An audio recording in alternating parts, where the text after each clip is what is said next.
¡Corran!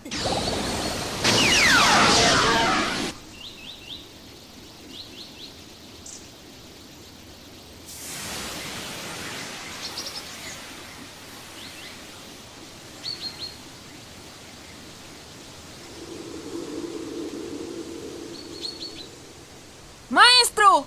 ¡Lo conseguí!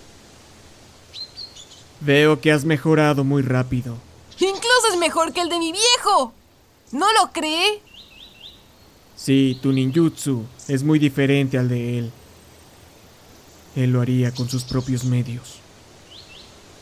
Oh, ¡espera! Dijiste que me enseñarías si lograba hacer uno.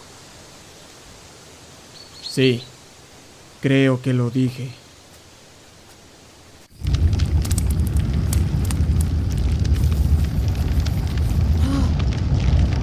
¿Me podrías decir cómo era mi viejo?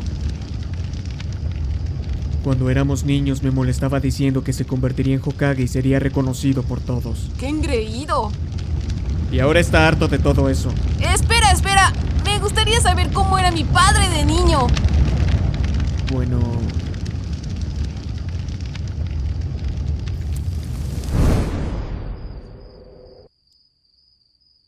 Él siempre estaba solo y no era del agrado de las personas.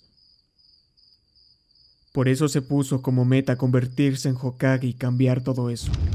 Tú no entiendes el por qué tu padre ahora es así, y lo que tuvo que hacer para cumplirlo.